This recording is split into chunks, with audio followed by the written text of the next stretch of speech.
My husband threw me a surprise party to prove he loved me. I spent the morning hiding the proof of his affair. 30 guests were waiting behind the hedge to scream surprise. They had no idea I had already told them the truth. He bought me pearls to distract me. He didn't know I was holding something much more dangerous. For a year, I smiled and pretended. Today, I stopped pretending. My name is Jennifer, and this is my story. The house is quiet, too quiet, but I know it will not be for long. In less than an hour, the door will burst open, and a chorus of voices will scream surprise, and I will be expected to smile, to gasp, to clutch my chest and laugh with tears in my eyes. It is my 35th birthday, after all. And my husband, Derek, has spent the last 3 days telling me he has a big surprise planned. I step inside, letting the door close behind me with a soft, final click. The house is immaculate. The coffee table, usually cluttered with Derek's golf magazines and the remote controls, is bare. A thin layer of dust has been wiped away. The throw pillows on the sofa are fluffed and arranged just so. I walk through the living room, my heels sinking into the plush cream carpet, and push open the kitchen door. The kitchen is spotless too. The counters are clear except for a large, wrapped box tied with a silver ribbon sitting on the island. A card is propped against it, my name written in Derek's hurried, looping handwriting. I do not touch the box. I know what is inside. Not because I opened it, but because I saw the receipt 3 days ago when I was looking for a pen in the glove compartment of his car. It was for a set of expensive pearl earrings, the kind of gift a man buys when he wants to distract from something else.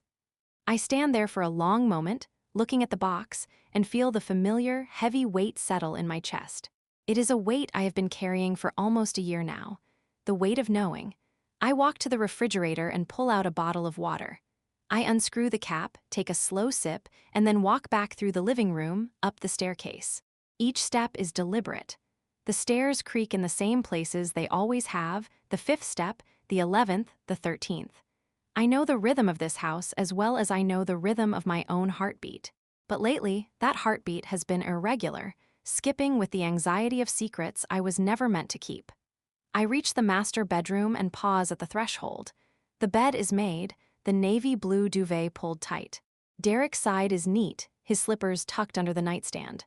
My side has a book lying open, face down, the spine cracked.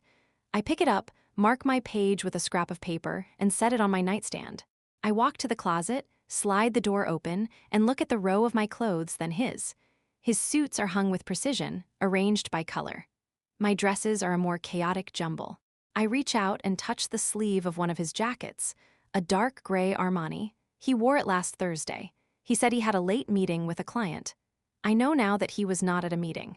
He was at the Clementine Hotel, on the other side of town, in a room with a woman whose name I found in his phone, saved under the name mark from accounting.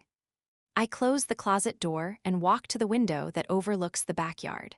I can see the edge of the tent that has been set up, the strings of fairy lights that are not yet lit, the caterer's van parked discreetly behind the hedge.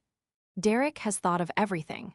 The guest list, the food, the music, the photographer he hired to capture the moment I walk in and find all the people I love waiting to celebrate me. It is a beautiful gesture. It is the kind of gesture that makes friends say, "He is so thoughtful," and my mother say, "You are so lucky." I sit on the edge of the bed and take another sip of water. I look at my hands, at the rings on my finger. The diamond catches the afternoon light filtering through the curtains. I remember the day Derek gave it to me. We were in Central Park, on a rented rowboat, and he got down on one knee, almost tipping the boat over. I had laughed, a real, unguarded laugh, the kind I rarely laugh anymore. I had said yes without a second thought. I had been so sure. We were married 6 months later, on a beach in the Outer Banks, with my father walking me down an aisle of rose petals and Derek's eyes glistening with tears as he read his vows. He promised to cherish me, to protect me, to be my safe harbor. For 5 years, I believed he was. I met Derek at a coffee shop near my school. I was grading papers, frustrated by a stack of essays on the Great Gatsby, and he sat down at the table next to mine and asked if I was a teacher. There was something about the way he asked. Not with the usual condescension people sometimes had when they found out I taught high school, but with genuine curiosity. He told me he had always admired teachers, that his mother had been one, that he believed they shaped the world more than anyone realized. I was charmed. He asked me out that same week, and I said yes. Our first date was at a tiny Italian restaurant in the village, and we talked for 4 hours without noticing the time. He made me feel seen. He made me feel like I was enough. The shift was subtle at first. A delayed text here, a canceled dinner there. He was working harder, he said. The firm was demanding more of him.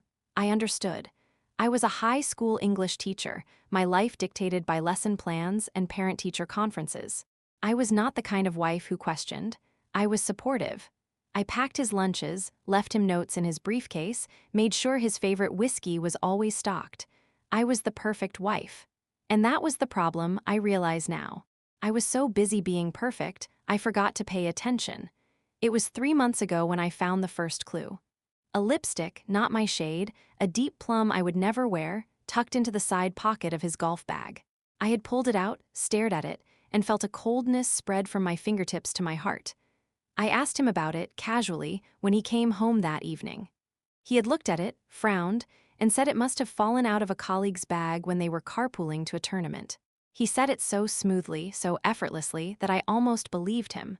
Almost, but the doubt had been planted. And once it takes root, it grows like a weed in the dark. I started noticing things I had trained myself to ignore. The way he kept his phone face down on the table. The way he stepped into the other room to take calls.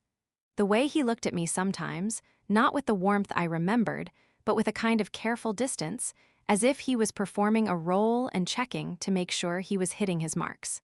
I began to replay conversations in my head, looking for hidden meanings. I started to pay attention to the little things, the way he said I love you without quite meeting my eyes, the way he kissed my forehead more often than my lips, the way he seemed relieved when I said I was tired and going to bed early. I told myself I was being paranoid. I told myself that marriages had rough patches, that I was reading too much into nothing. But the feeling would not go away. It sat in my chest like a stone, growing heavier with each passing day. Then came the night of the thunderstorm. 2 months ago, Derek had said he was going to the office to finish a presentation. The storm was bad, the kind that knocked down trees and made the power flicker. I had been worried, so I got in my car and drove to his office with a thermos of coffee and an umbrella. The parking lot was empty. His car was not there. I sat in my car in the rain for an hour, watching the lightning split the sky, and I felt something inside me splinter too. When he came home that night, soaked and apologetic, saying he had stopped for a drink with a client, I did not confront him. I just said I was glad he was safe. I handed him a towel and went to bed. That night, I lay awake for hours, listening to the rain and the sound of his breathing. He fell asleep almost immediately, the way he always did, untroubled and peaceful. I stared at the ceiling and wondered how it was possible to share a bed with someone and feel so utterly alone. I thought about the woman who had driven to her husband's office in the middle of a storm because she was worried, and I felt a kind of pity for that woman. That woman was still trying. That woman still believed there was an explanation, a reason, a way back to the way things were supposed to be.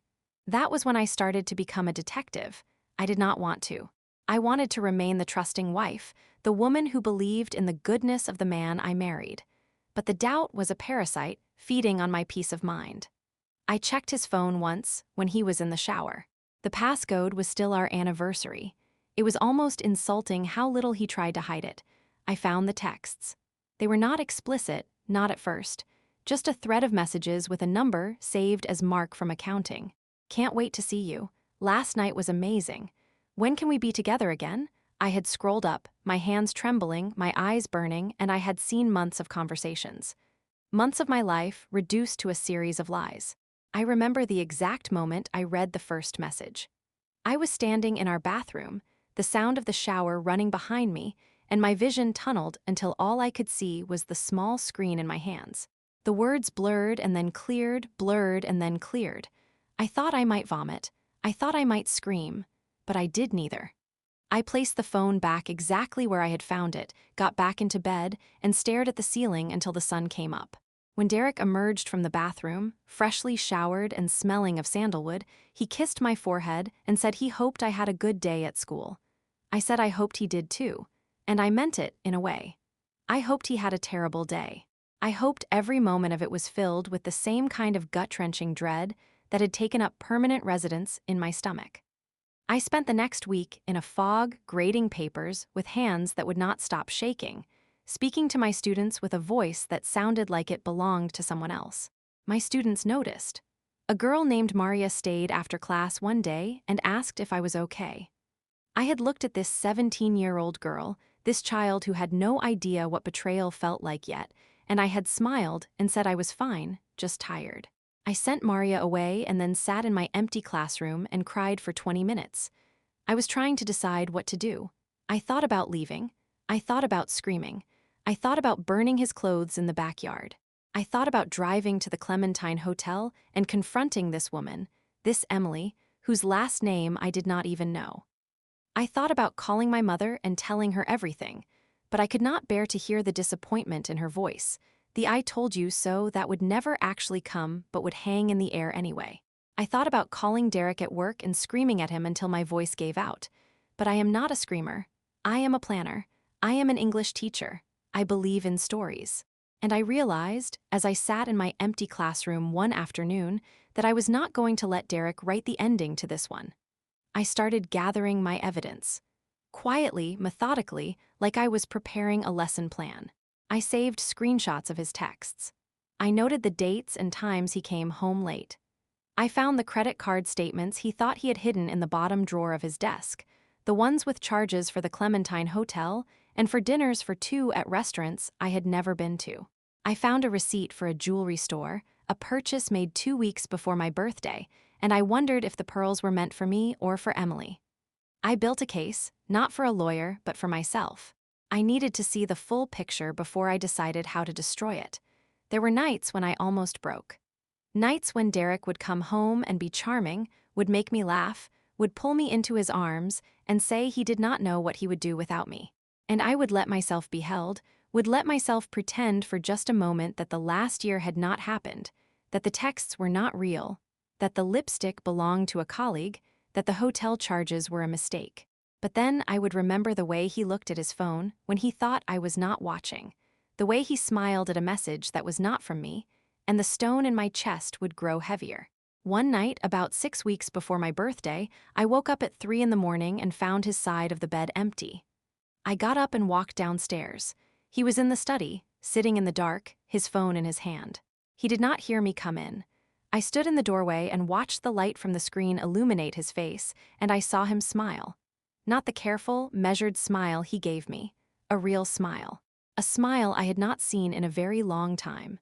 I backed away silently, returned to bed, and lay there until he came back. He slipped under the covers and wrapped his arm around my waist, and I felt his breath on my neck. I did not move. I did not speak. I just lay there, and I knew, with a certainty that settled into my bones, that my marriage was over.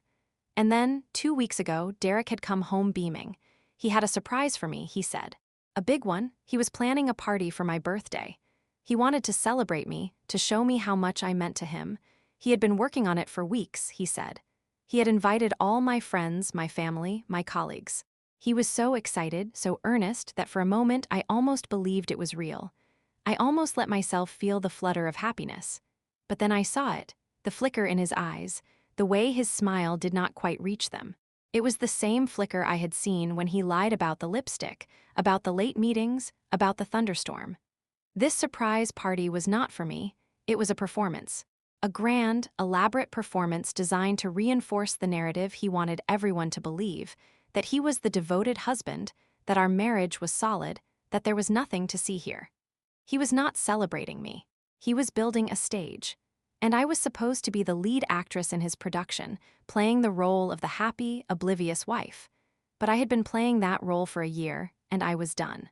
The day after he told me about the party, I went to the storage unit I had rented secretly, the one he did not know about. I had started moving some of my things there a month earlier, just in case. Just to have a place to put the pieces of myself I was slowly reclaiming. I sat on a folding chair in the middle of the unit, surrounded by boxes of my books and my grandmother's china, and the photographs I had taken down from the walls, and I made a plan. I was not going to confront him privately. I was not going to let him explain, to cry, to promise to change, to make me doubt myself. I was going to use his own stage to tell the truth. I spent the next week preparing. I drafted the text message, rewriting it a dozen times until it said exactly what I wanted it to say. I chose my dress carefully, a navy blue sheath with pockets, because I needed pockets. I practiced what I would say, the words I would speak to the crowd, the tone I would use. I did not want to sound angry or bitter. I wanted to sound calm, clear, certain, because I was certain. For the first time in a year, I was certain. The morning of my birthday, I woke up before Derek. I lay in bed and watched him sleep, his face relaxed, untroubled. I looked at the man I had married, the man who had promised to cherish me, and I felt something I had not expected. Not anger, not sadness, just a kind of quiet acceptance. This was who he was. This was who he had always been. I had just been too in love to see it. I got up, showered, dressed in jeans and a sweater, and went downstairs. He came down an hour later, kissed my cheek, and said he had to go into the office for a few hours but would be back by 5. He said he loved me. I said I loved him too, and I meant it in the way you love a memory, a version of a person that no longer exists. I spent the afternoon alone. I walked through the house, touching things, saying goodbye. I stood in the kitchen and remembered all the dinners I had cooked here, all the meals I had made with love, not knowing he was coming home from someone else's bed. I stood in the living room and remembered the evenings we had spent on the couch, watching movies, my head on his shoulder, believing I was safe. I stood in the bedroom and looked at the bed we had shared, and I felt a profound sense of relief that I would never have to lie in it again, wondering where he really was. And now, I stand up from the bed and walk back downstairs. I go into the kitchen and look at the wrapped box again. The pearls. A prop. I leave it there and walk to the study, a small room off the living room that Derek uses as his home office. The door is unlocked. He never locks it, another testament to his arrogance. I go inside and sit in his leather chair. The desk is organized, pens in a holder, a framed photo of the two of us on our wedding day. I pick up the photo and look at it. I was so young, so hopeful. My dress was white, simple, with a lace bodice. Derek was in a navy suit, his arm around my waist, his smile wide and genuine. I wonder if he was genuine then. I wonder if he has always been this person, this master of deception, or if something changed along the way. I suppose it does not matter now. I open the top drawer of his desk. Inside, there is a folder. I know what is in it because I already looked 2 days ago when he was at work. It is the guest list for the party. I pull it out and flip through the pages. Friends from college, my sister Megan, my brother-in-law, a few of my teacher friends, his boss, his golf buddies. 30 people in total. I scan the names and stop at the bottom of the second page. A name I do not recognize. A woman's name. Emily, no last name, just Emily with a question mark next to it. My heart does not race. I am past that now. I am in the cold, quiet place that comes after the racing, after the shaking, after the crying in the shower where he could not hear me. I am in the place where action lives. I close the folder and put it back. I look at the calendar on his desk. Today's date is circled in red. JSB Day Surprise is written in his handwriting with a smiley face. The party is set to begin at 6 o'clock. Guests have been told to arrive at 5:30, to park in the lot behind the park, and to gather in the backyard. Derek will come home at 5, pretending he just got off work. He will find me here, in the living room, reading a book or watching television, and he will act casual. Then, at 6, he will suggest we go outside to look at the garden, and that is when everyone will jump out and shout.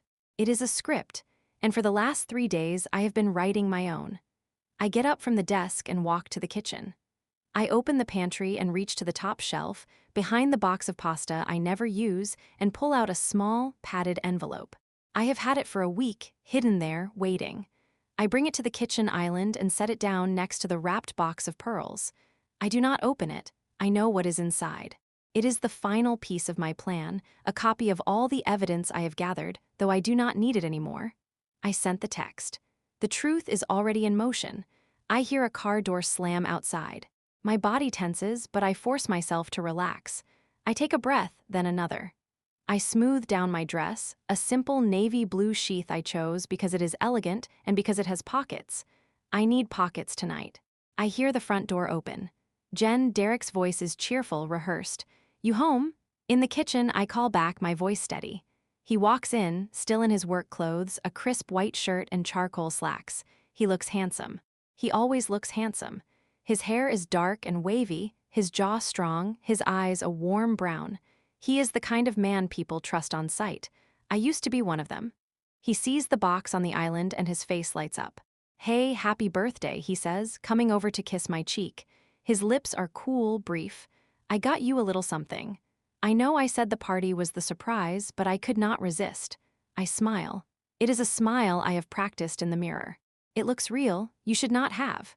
"Open it," he says, leaning against the counter with an air of casual expectation. I untie the ribbon, slide it off, and lift the lid. The pearls are nestled on a bed of black velvet. They are beautiful, luminous, expensive. I pick them up, the coolness of them sliding through my fingers. "They are lovely, Derek," I say. I put them back in the box. "Thank you." He waits as if expecting more, but I do not give it. He clears his throat. "So, how was your day? Did you do anything special?" "Graded papers," I say. "Took a nap." "Good, good," he says, glancing at the clock on the microwave. It is 4:45. "Hey, listen, I was thinking. The weather is so nice tonight. Why do not we go out in the backyard for a bit before dinner? I have been working on the garden, and I want to show you what I did." There it is. The line, the cue. I look at him, really look at him.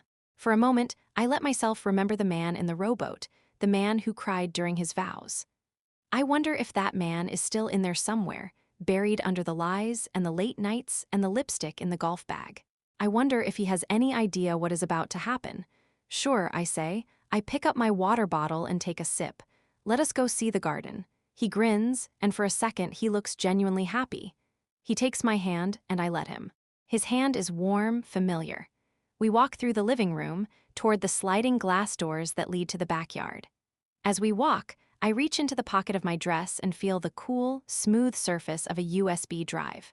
It contains every screenshot, every credit card statement, every piece of evidence I have collected over the past 3 months. It is the truth, and in 10 minutes, everyone I love will know it.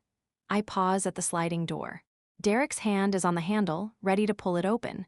He looks back at me, a flicker of impatience in his eyes.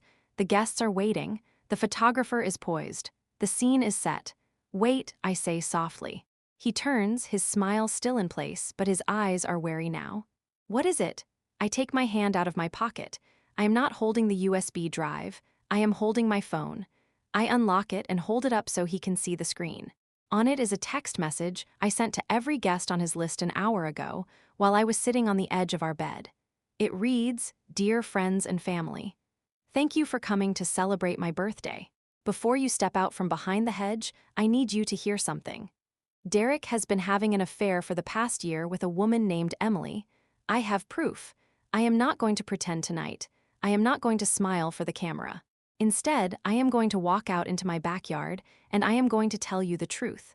If you are still willing to celebrate my birthday after that, I would love to see you. If not, I understand. But I will not spend another moment of my life performing happiness for a man who has been lying to me. Love, Jennifer." I watch Derek's face as he reads the message. The smile does not fade so much as it collapses. His jaw goes slack. The color drains from his skin. He looks from the phone to my face, and for the first time in months, I see something real in his eyes. "Fear." "Jen," he breathes. What is this?" "The truth," I say. I slip the phone back into my pocket and reach for the handle of the sliding door. "You wanted to show me the garden? Let us go." He grabs my arm. His grip is tight, desperate. "Jennifer, wait. You cannot do this. Not like this. Please. Let me explain." I look down at his hand on my arm, then back up at his face. "You have been explaining for a year, Derek. You are very good at it. But I am done listening." I pull my arm free, open the sliding door, and step out into the backyard. The air is warm, soft with the approach of evening.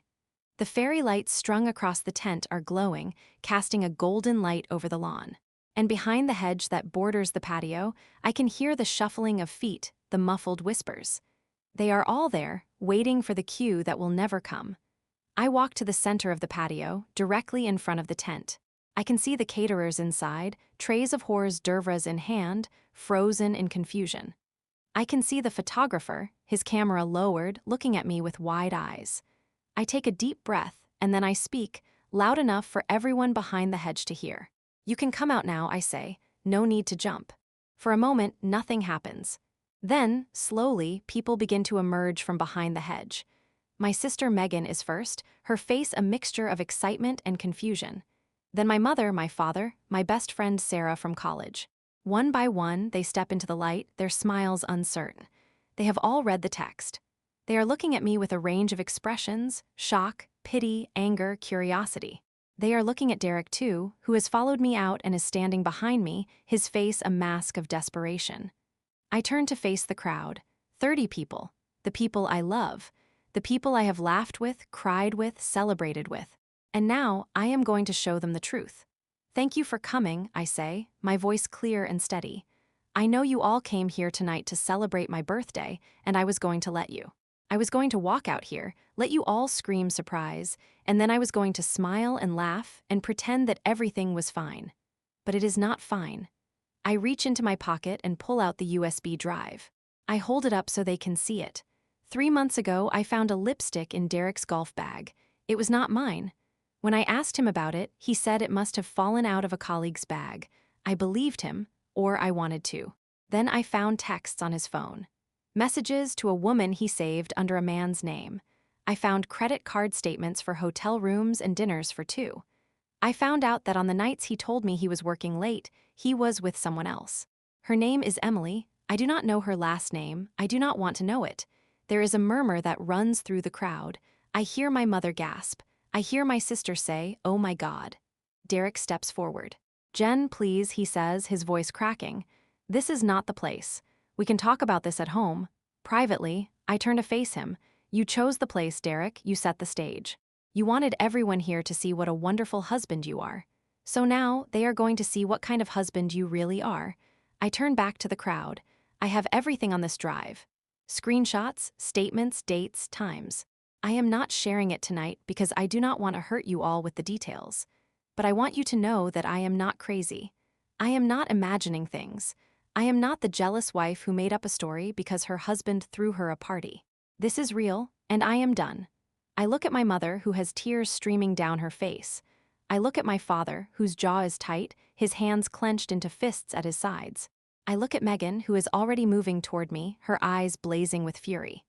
"Jennifer," my mother says, her voice trembling. "Are you sure? Are you absolutely sure?" "I am sure, Mom," I say. I hold up the USB drive again. It is all here. Derek is standing a few feet away, his hands hanging limp at his sides. He looks like a man who has just been told he has a terminal illness. The performance is over. The mask is gone. What is left is just a man, caught, exposed, and terrified. "I am sorry," he says, and his voice is small, nothing like the confident voice he used when he lied about the lipstick. "I am so sorry, Jen. I never meant to hurt you." I look at him and I feel something I did not expect. Not rage, not sorrow, just a deep, bone-tired weariness. "You meant to have an affair," I say quietly. "You meant to lie to me every day for a year. You meant to bring me pearls to distract me while you planned a party to convince everyone we were fine. You meant all of it. So do not tell me you never meant to hurt me. You just did not think you would get caught." He opens his mouth to respond, but nothing comes out. He looks around at the crowd, at the faces of my family, my friends, his colleagues. There is no sympathy there. There is only the cold, hard weight of judgment. Megan reaches my side and wraps an arm around me. "You okay?" she whispers. I nod. "I will be." I look at the crowd again. I know this is not the party anyone expected. But I am 35 today, and I have decided I am not going to spend another year of my life pretending. So if you want to stay, the caterers are here, and the food is paid for. I am going to have a glass of wine and celebrate the fact that I finally know the truth. But if you want to leave, I understand. Either way, thank you for being here. I walk to the tent, pick up a glass of white wine from a tray, and take a long, slow sip. I can feel the eyes on me, the whispers, the shifting energy. My father walks past Derek without a word, his face a mask of stone, and comes to stand beside me. He puts his arm around my shoulders, and for a moment I let myself lean into him, letting his strength hold me up. "I am proud of you," he says quietly. That took courage. "It took being tired," I say. "I am just so tired of carrying it." My mother comes over too, dabbing at her eyes with a tissue. I cannot believe he did this. After everything. After the vows he made, I shrug. People show you who they are eventually, you just have to be willing to see it. One by one, the guests make their choices. Some leave, their faces pale, muttering apologies and excuses. Most stay. My teacher friends gather around me, offering hugs and fierce words of support. Sarah, my best friend, pulls me aside and says, "I knew it. I knew there was something off about him. I just did not want to say anything." "I know," I say. "You were being a good friend." Derek is standing alone by the hedge, looking lost. His boss approaches him, says something in a low voice, and then walks away, shaking his head. A few of his golf buddies give him wide berth, not meeting his eyes. He is an island, isolated by the truth that has finally washed ashore. He looks at me, and there is something in his eyes now that I have never seen before. Regret, maybe, or the realization of everything he has lost. I hold his gaze for a moment, and then I look away. I have nothing left to say to him. The party continues, but it is not the party he planned. There is no music, no laughter, no carefully staged photographs. There is just a group of people, standing under fairy lights, drinking wine and talking in low voices. I move among them, accepting hugs, answering questions, letting the support of my loved ones wrap around me like a blanket. I am not happy, but I am free. At 8 o'clock, Derek leaves. He walks back through the sliding glass door into the house, and I hear the front door close behind him a few minutes later. I do not watch him go. I do not need to. He is already a story I am telling, not a life I am living. My father comes to me with a piece of cake on a plate. "You should eat something," he says.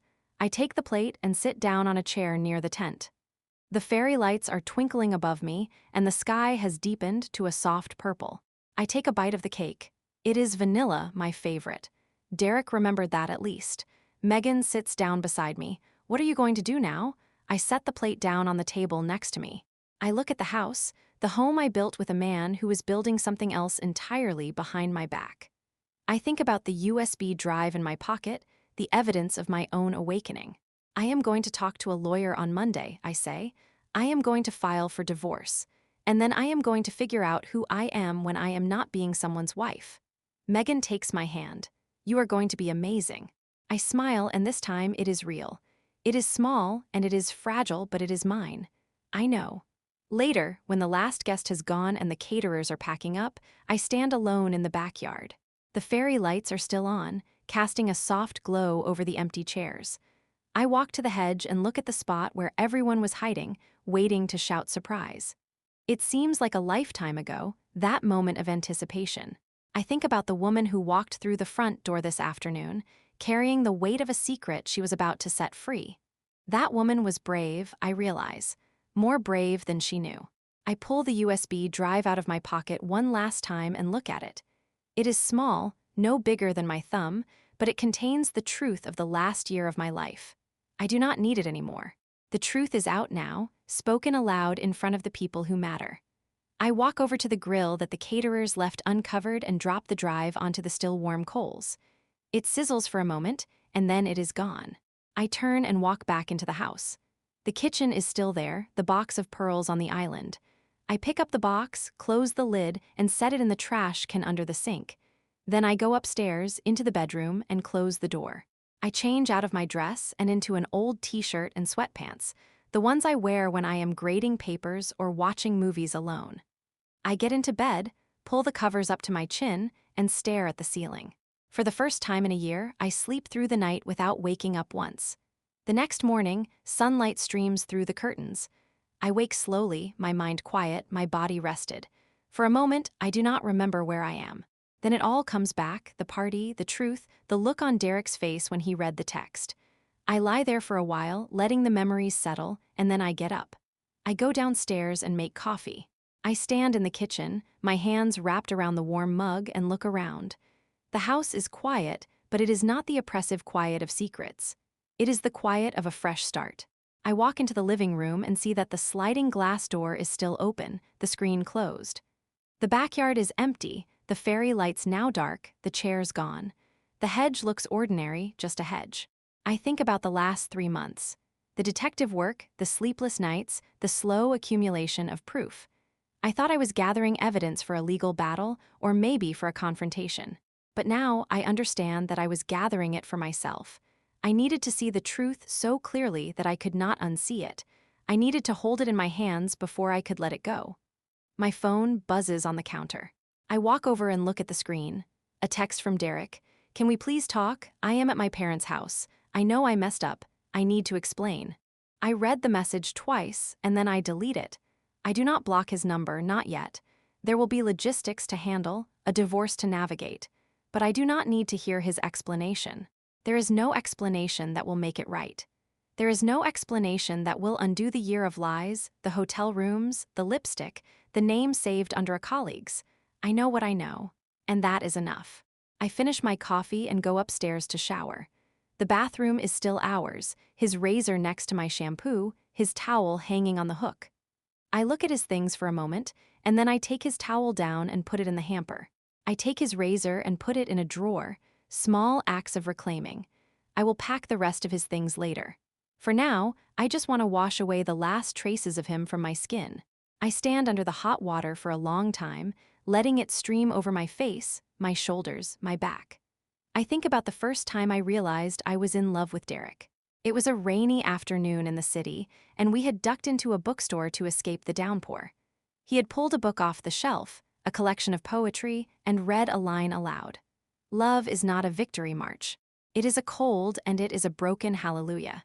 He had looked at me with those warm brown eyes and said, that is what I want. Not the victory march, the real thing. I had believed him. I had thought he meant it. I turn off the water and step out, wrapping myself in a towel. I wipe the steam from the mirror and look at my reflection. I look tired, but there is something new in my eyes. A clarity, a resolve. I am 35 years old. I am a teacher, a daughter, a sister, a friend. I am not a victim. I am not a fool. I am a woman who trusted a man and was betrayed, and who found the strength to speak the truth in front of everyone I love. That is not nothing. I get dressed in jeans and a sweater, comfortable clothes for a day of doing nothing. I go back downstairs and open my laptop at the kitchen table. I pull up the website of a divorce lawyer a friend recommended, and I send an email requesting a consultation. Then I close the laptop and go outside. The backyard looks different in the morning light. The grass is still damp with dew, and the air smells of fresh earth and flowers. I walk to the tent, which is still standing, though the caterers have taken everything else. I pull down one of the strings of fairy lights and coil it in my hands. I will take them down later. For now, I just want to feel the warmth of the sun on my face. I hear a car pull into the driveway. My heart rate ticks up for a moment, but then I see Megan's blue sedan. My sister gets out, carrying a paper bag and a travel mug. Brought you breakfast, Megan calls, walking toward me, and moral support. I smile and meet her halfway. Megan hands me the travel mug. It is tea, my favorite, with honey and lemon. The paper bag contains a croissant from the bakery down the street, still warm. How are you? Megan asks, her eyes searching my face. I am okay, I say. I really am. We sit on the back steps together, sipping tea and sharing the croissant. Megan does not ask too many questions. She just sits with me, a quiet presence, the way she has always been there since we were children. I am grateful for it. I am grateful for all of it, the friends who stayed, the family who rallied, the courage I found when I thought I had none left. Did he come back last night? Megan asks. No, he texted this morning, but I deleted it. Good, Megan says. He does not deserve to talk to you. I shrug. He will have to talk to me eventually. For the divorce. But not today. Today, I am taking a break from him.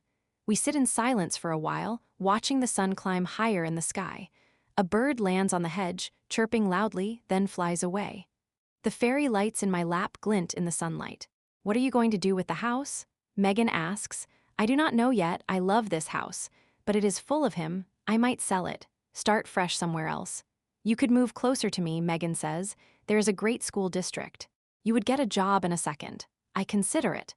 The idea of leaving this town, this house, this life I built with Derek is both terrifying and exhilarating. I have been here for 6 years, rooted in the life we created together. But roots can be pulled up. Plants can be transplanted.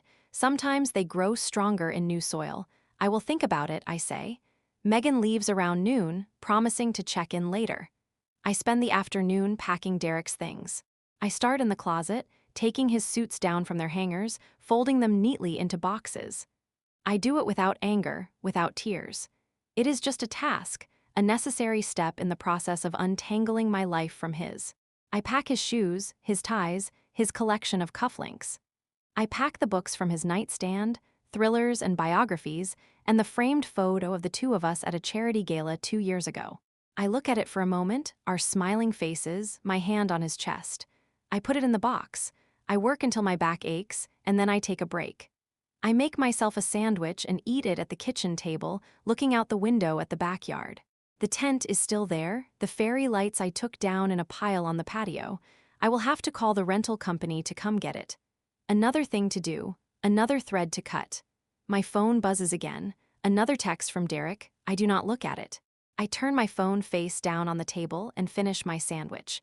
On Monday morning, I go to see the lawyer. Her name is Patricia, a woman in her 50s with sharp gray eyes and a no-nonsense demeanor. She listens to my story without interrupting, nodding occasionally, taking notes. When I am finished, Patricia leans back in her chair. "You have evidence?" she asks. "I did. I burned it." Patricia raises an eyebrow. "You burned it." "I told everyone the truth at my birthday party. I did not need the evidence after that, but I can get it again if I have to. I have the credit card statements saved online, and I can access the phone records." Patricia nods slowly. "You are in a good position. No children, correct?" "No, and you have been married for 5 years. You are entitled to half the assets. Do you think he will contest?" I think about Derek, about the fear in his eyes when I held up my phone. I think about his texts, desperate, pleading. I think about the man who lied so easily, who built a party to cover his tracks. I do not know what he will do. I do not know him as well as I thought I did. I do not know, I say. "I hope not." Patricia slides a document across the desk. "This is a petition for divorce. We will file it this afternoon. Once he is served, he will have 30 days to respond. If he does not contest, we can move quickly. If he does, we will be ready." I pick up the pen and look at the document. It is just paper, just words, but it feels like a door closing. I think about the woman who said yes in the rowboat, who walked down the aisle on my father's arm, who believed in forever. I am sorry for that woman, but I am not her anymore. I sign my name. That evening, I drive to my parents' house. My mother has made my favorite dinner, lasagna, garlic bread, a salad with the vinaigrette she taught me to make when I was 12. We eat in the dining room, the same room where I celebrated every birthday of my childhood, where I announced my engagement, where I showed them the first ultrasound of a niece that would never exist because Derek and I decided to wait. My father says grace, thanking God for family and for truth, and I bow my head and let the words wash over me. After dinner, I sit with my mother in the living room. My mother is knitting, a blanket in soft blue yarn. She knits when she is anxious, and she has been knitting a lot lately. "I am sorry you had to find out that way," I say. "At the party, I should have told you before." My mother shakes her head. "No, you did what you had to do. I am proud of you for not letting him get away with it. I almost did, I admit. For a while, I thought about just pretending, keeping the secret, staying married. It would have been easier." "Easier is not the same as right," my mother says. "You deserve better than easy. You deserve good." I lean my head against my mother's shoulder. The knitting needles click softly, a comforting rhythm. I close my eyes and let myself be a daughter again, safe and loved and held. The weeks that follow are a blur of paperwork and phone calls. Derek does not contest the divorce. He signs the papers without a fight, and the house is sold, the assets divided, the marriage dissolved. I do not see him in person after that night. Our lawyers handle everything. I hear through Megan that he moved out of state, that he is living with Emily now, that his career at the firm suffered after what happened. I do not care. I am not angry anymore. I am just done. I move to the town where Megan lives, a small place an hour away, and find a job teaching at a high school with a good reputation.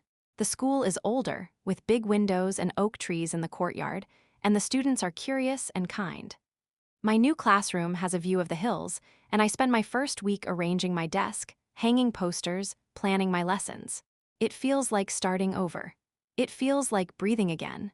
I rent a small apartment with a balcony that overlooks a park, and I fill it with my books and my plants and a new set of dishes, ones Derek never touched. I buy a new bed, a new sofa, new towels in colors he would never have chosen, soft greens and warm yellows. I hang my own photographs on the walls, pictures of my family, my friends, my students from previous years. I build a life that is entirely mine. I do not date. I am not ready. But I go out with friends, join a book club, start running in the park on weekend mornings. I learn to cook meals for one, to sleep in the middle of the bed, to come home to a quiet apartment and feel not loneliness, but peace. There are hard days, days when I wake up and remember the betrayal, the lies, the years I gave to a man who did not deserve them. But those days become fewer, they become smaller, they become manageable. One evening, 6 months after the party, I am sitting on my balcony, watching the sunset. My phone buzzes and I look at it, a text from an unknown number. I know I do not have the right to say this, but I am sorry. For everything, I hope you are happy. I read it twice. I know it is from him. I do not reply. I set the phone down on the small table next to me and pick up my glass of wine. The sky is turning shades of orange and pink, the clouds streaked with gold. I think about the woman who stood in the doorway of her house on her 35th birthday, holding the truth like a grenade. I think about the fairy lights, the pearls in the trash, the USB drive burning on the coals. I think about the man who cried during his vows and the man who lied about a lipstick, and I realize they were the same person all along. I just did not want to see it. I take a sip of wine and smile. Not because I am happy exactly, but because I am here. I am whole. I am my own.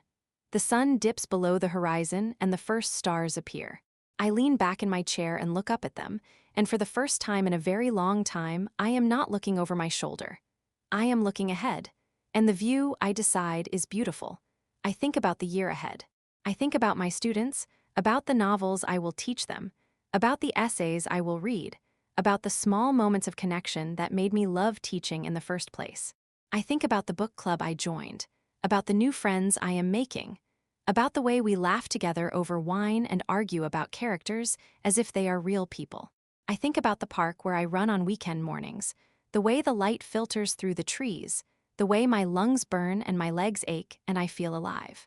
I think about my sister Megan, who has been my anchor through all of this, who showed up at my door with tea and croissants and never once said I told you so.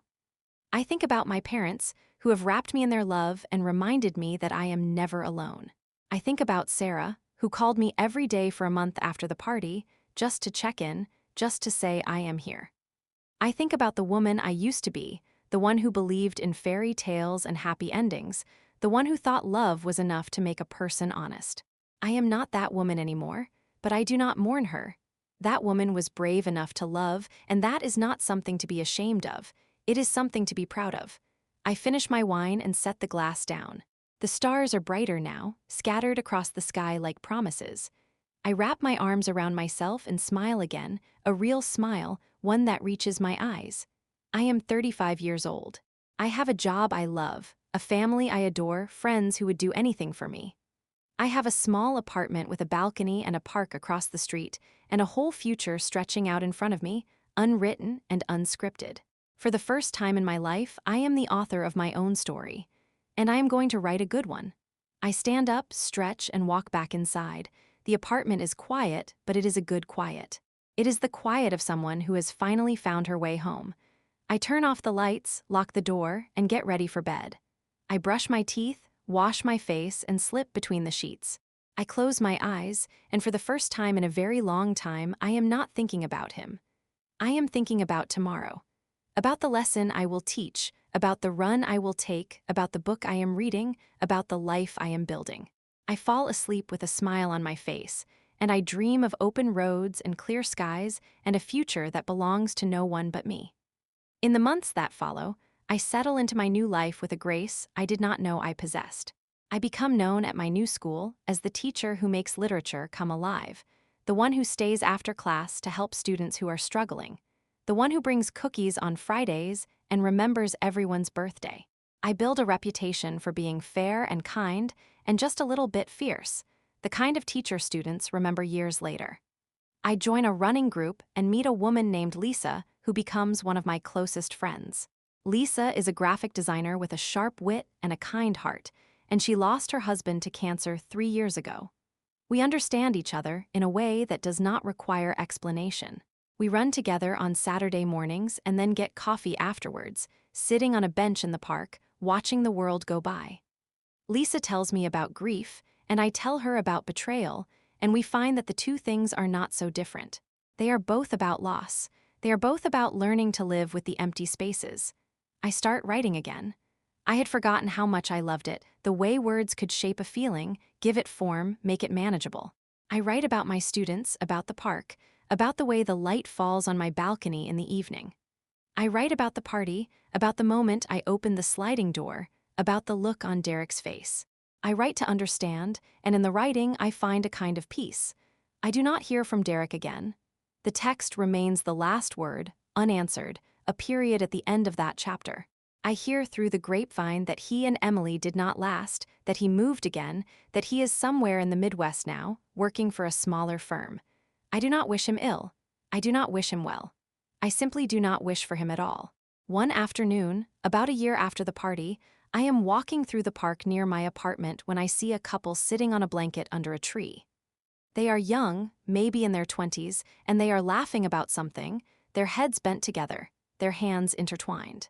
I watch them for a moment, and I feel a pang of something that is not quite sadness. It is memory. It is recognition. I remember being that girl, believing that love was a shelter, that the person next to me would always tell me the truth. I keep walking. The path curves around a pond where ducks are swimming, and I stop to watch them. The sun is warm on my face, and the air smells of spring, of new grass and blooming flowers. I think about the couple on the blanket, and I think about the woman I used to be, and I think about the woman I am now. I am not that girl anymore. I am something else, something stronger, something wiser. I pull out my phone and take a picture of the pond, the ducks, the sunlight on the water. I send it to Megan with a caption that says, "A good day." Megan replies a moment later with a heart emoji and a message that says, "You deserve all of them." I smile and put my phone away. I walk back to my apartment, make myself a cup of tea, and sit on the balcony. The city is spread out below me, busy and alive, full of stories being written every moment. I think about the story I have told myself tonight, the story of a woman who was betrayed and who found the courage to speak the truth, who walked away from a life that was built on lies and built something new, something real. I take a sip of tea and look up at the sky. The stars are beginning to appear, faint at first, then brighter. I think about the USB drive burning on the coals, about the pearls in the trash, about the fairy lights I took down with my own hands. I think about the text I sent to 30 people, the words that changed everything. I think about the look on Derek's face when he read it, and I feel not satisfaction, not revenge, just a quiet sense of rightness. I am Jennifer. I am 36 now. I am a teacher, a daughter, a sister, a friend. I am a woman who knows what it feels like to be lied to and who knows what it feels like to tell the truth. I am a woman who survived a storm and came out the other side, not unscathed, but unbroken. I set my cup down and lean back in my chair. The night is warm, the stars are bright, and the future is a wide, open road. I do not know what comes next. I do not need to know. For now, I am content to sit here, in this moment, in this life I have built for myself, and breathe. I think about the line Derek read to me in that bookstore so many years ago. Love is not a victory march. It is a cold and it is a broken hallelujah. I used to think that was a sad thing, a broken thing, but now I understand. Love is not about perfection. It is not about fairy tales or victory marches. It is about showing up, telling the truth, being brave enough to stay and brave enough to leave. It is about the broken hallelujah, the song you sing even when your heart is breaking, because you are still here, still breathing, still hoping. I close my eyes and let the night wrap around me. I am not looking for love. I am not looking for anything. I am just here, in this moment, in this life, and it is enough. The stars shine on and I sleep, and tomorrow I will wake up and do it all again. I will teach my students, run in the park, drink tea on my balcony. I will live my life, my own life, the one I chose, and it is beautiful.